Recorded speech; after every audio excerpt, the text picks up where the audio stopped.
Muito bem, agora eu aciono o nosso repórter Marcelo Bognoli, que traz as informações do setor policial, toda a movimentação nas últimas horas na região central do estado de São Paulo. Marcelo Bognoli, as informações. Boa noite, Luiz. E na nossa região, na cidade de Matão, uma criança de 12 anos confessou para sua mãe que vem sofrendo abusos sexuais do seu tio desde os 11 anos de idade. A mãe disse aos policiais que o acusado é cunhado do pai biológico da criança.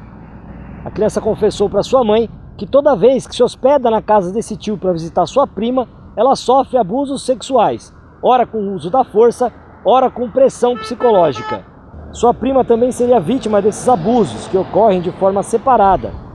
Todos os abusos ocorreram na casa do autor, na Avenida Marginal, na Vila Norberto, em Dobrada.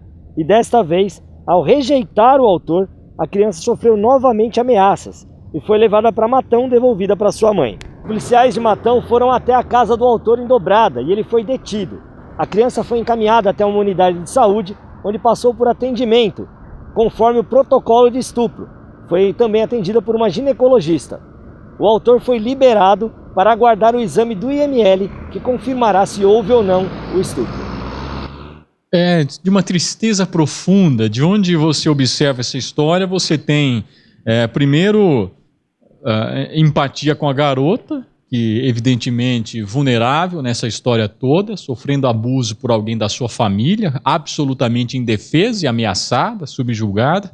E aí você tem do outro lado o algoz, porque onde você observa essa história do ponto de vista do algoz, você tem vontade de, sabe, defender de fato aqueles que defendem a pena de morte, né? Eu não vou chegar a esse ponto, mas compreendo num caso como esse aqueles que pensam assim, porque é tamanha monstruosidade que você não sabe como lidar. Primeiro que você tem incapacidade de compreender e depois você não sabe como lidar. É difícil pedir justiça se a sua vontade de fato é vingança, porque uma criança, uma garota, 11 anos, sujeita, né, à monstruosidade do tio, quer dizer, o que ela passou na mão desse homem, né, e a dificuldade que ela teve em assumir para si própria que era vítima de uma violência, né, demorar quase um ano para contar isso dentro de casa, né, a importância realmente de você ter um papo aberto, né, que a criança tenha consciência do seu corpo, do que pode ou não ser feito com ele, quem é que pode e quem é que não pode, para que ela tenha naturalidade ao contar em casa qualquer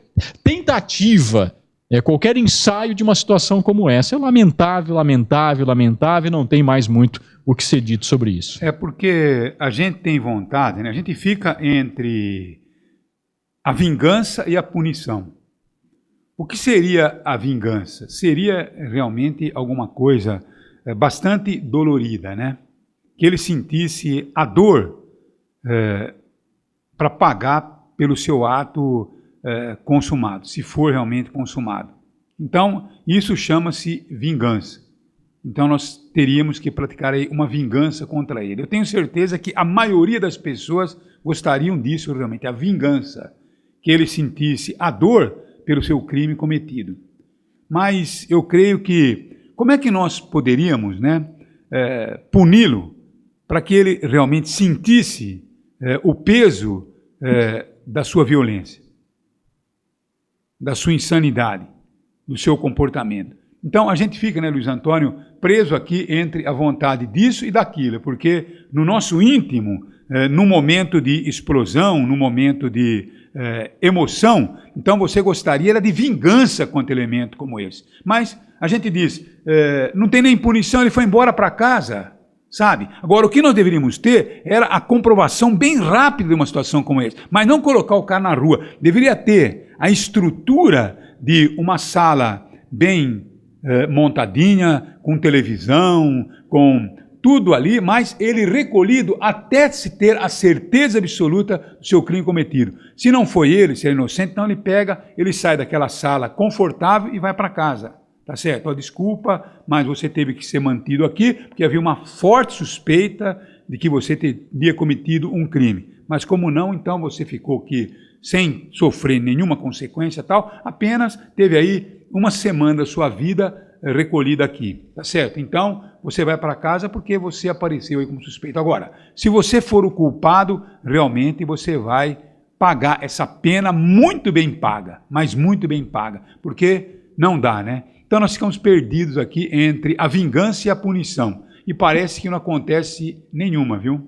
Nenhuma. Um elemento como esse daqui a pouquinho está nas ruas e fazendo outras vítimas, infelizmente.